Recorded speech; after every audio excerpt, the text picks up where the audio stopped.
नमस्कार दोस्तों, मैं हूं धर्मवीर तीजा। मेरी खेती सच्ची खेती में आपका स्वागत है। मूंग की फसल को ज़्यादातर तीसरी फसल के रूप में लिया जाता है। शाकाहारी लोगों के लिए प्रोटीन का उत्तम सोर्स है। इसको आप फरवरी के अंत से लेकर अप्रैल के शुरू तक, पहले हफ्ते अप्रैल तक लगा सकते हो। इसमें आपको जो है ना, गन्ने के बाद, आलू के बाद, मटर के बाद, सरसों लहसुन के बाद आप तीसरी फसल के रूप में ले सकते हो।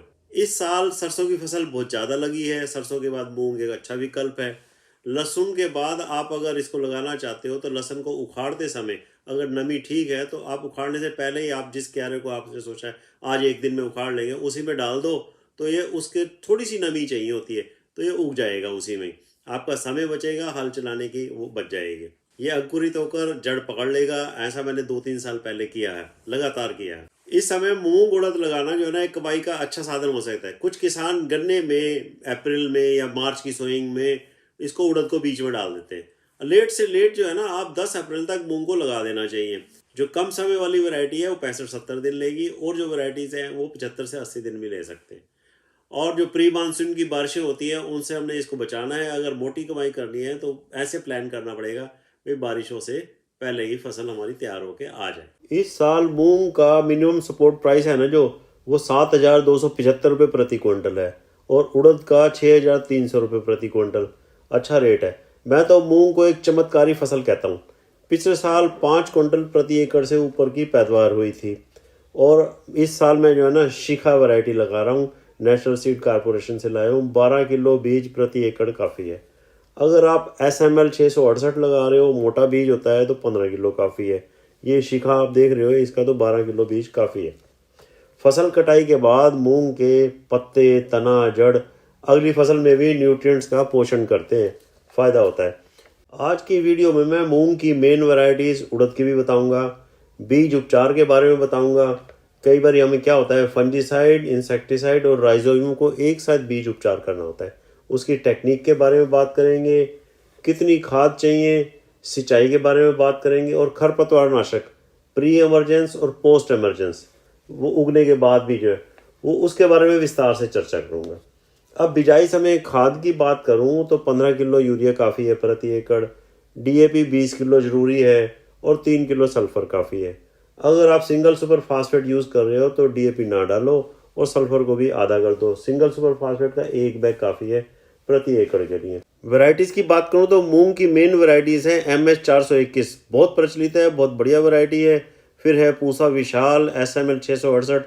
SML 668 का जो है ना, इसका बीज बहुत मोटा होता है। बीज जो है ना 15 किलो कम से कम डालता है। पूसा शिखा नई वैरायटी है।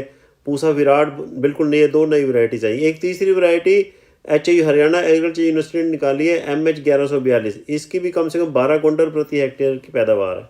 और जो पूसा विराट है ना, जो पूसा विराट में एक खासियत है, ये कम समय लेती है। अगर आपने गेहूं के बाद आप इसकी बिजाई कर रहे हो, मूंग की करना चाहते हो, तो आप पूसा विराट को ही चुनें। फिर वैरायटी आती है नरेंद्रा मूंग 1, गंगा आर्क, पंत मूंग 1, 3, 4, 5, 6। उड़द की बात करूं तो उड़द की भी नरेंद्र उड़द 1, उत्तरा, उजाला, आज़ाद 1, 2, 3, और शिखर शेखर 1, 2, 3, ये उड़द की वैरायटीज़ है। बीज उपचार के लिए 1 किलो बीज के लिए 2 ग्राम कार्बेंडाजिम काफ़ी है। आप पानी जो है लगभग 200 मिलीलीटर, लगभग 1 कप या सवा कप पानी ले सकते हैं 12 किलो बीज के लिए। तो आधी दवाई पहले आप इस तरह से उसके ऊपर मिला दें। मिलाने के बाद एक काट मार दें। काट मारने का मतलब ये है कि आधी दवाई आपने कर दी और एक काट मार दो। आप ट्राइकोडर्मा भी ले सकते हो, 10 ग्राम प्रति किलो बीज के लिए काफ़ी है। अब ये आप बाकी बची हुई दवाई जो है ना, अब आप दोबारा करो, मतलब कि 2 बार ही मिक्स करना है आपने इसको। ट्राइकोडर्मा अगर आप लिक्विड ले रहे हो तो 2 मिलीलीटर प्रति 1 किलो बीज के लिए काफ़ी। इसको अब दोबारा कटाई कर दो। कटाई करके अब ये फंजीसाइड से जो हमने इसको ट्रीटमेंट कर दिया है, इसको हमने मिला के 2 बारी मिला के 2 बारी कटाई करके इसको फिर सुखाना है। सुखाना बहुत ज़रूरी है, ताकि हम इसके ऊपर फिर इंसेक्टिसाइड की परत चढ़ा सकेंगे, फिर राइजोबियम की चढ़ा सकेंगे। कम से कम 1-2 घंटे आप इसको थोड़ी मध्यम धूप हो या छाया में सुखा लें। फिर उसके बाद आपने इसको इंसेक्टिसाइड लिया है मैंने। एक्टारा आता है ना, जो थायोमिथोक्सम होता है, ये 12 ग्राम लिया है 12 किलो बीज के लिए।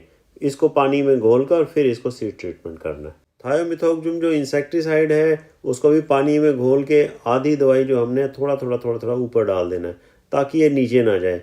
फिर हम इसको मिला लेंगे आधी दवाई करने के बाद। मिला के इसकी कटाई भी करेंगे।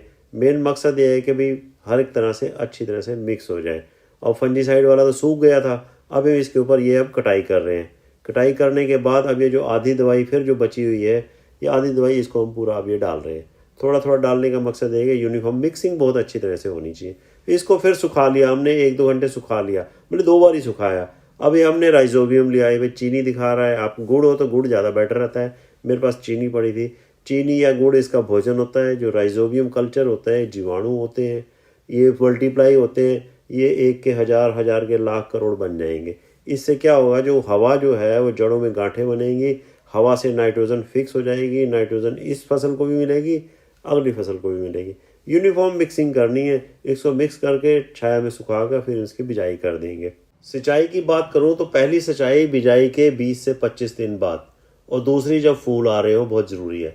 अगर बिजाई से पहले पलेवा नहीं किया है तो पहली सिंचाई आप थोड़ा पहले भी कर सकते हो।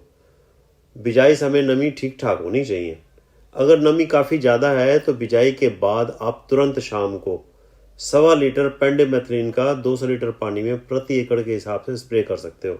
उससे क्या होगा, ये एक प्री एमरजेंस खरपतवार नाशक है। ये खरपतवारों को उगने ही नहीं देगा, ज़मीन पर एक परत सी जमा देता है, खरपतवारों को उगने से रोकती है।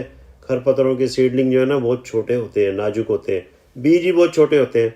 वैसे हम बाद में भी खरपतवारों को कंट्रोल कर सकते हैं जब वो 2 से 3 पत्ती स्टेज पर हो। चौड़े पत्ते वाले और घास वाले दोनों को ही कंट्रोल कर सकते हैं। उसके लिए एक दवाई आती है इमिजाथापिर, बहुत बढ़िया दवाई है, लास्ट ईयर भी मैंने यूज़ की थी। ये इमेजथापिर जो वीडीसाइड है, ये आप मूंगफली के ऊपर, मूंग के ऊपर, उड़द के ऊपर, सोयाबीन के ऊपर, सब चीज़ के ऊपर हम इसको स्प्रे कर सकते हैं। पोस्ट एमरजेंस है और इसके अंदर आपको 3 चीज़ें मिलती हैं। 500 मिलीलीटर की में देखो जी, इमेजथापिर 10% SL, एक तो ये मिलेगा, ये लिक्विड में मिलेगा, और साथ में एक स्प्रेडर होता है, इसके अंदर स्टिकर होता है, एक्टिवेटर होता है, तो वो जो है 375 ml वो मिलेगा। और इसके साथ एक मेन बूस्ट और मिलेगा, अमोनियम सल्फेट होता है 500 ग्राम, वो मिलेगा। 3 चीज़ें मिलेगी। अब इन 3 चीज़ें जो है ना, ये देख लो, ये मेन बूस्ट हो गया, ये मेन स्प्रेड हो गया। मेन बूस्ट का काम ये है कि ये इमिजाथापिर का, इसी का जो इमिजाथापिर है जो 10% SL है, ये इसको मिलाने से खरपतवारों द्वारा ये अच्छी तरह से सोख लिया जाता है और इसका रिजल्ट अच्छा हो जाता है। अब ये मेन स्प्रेड आ गया।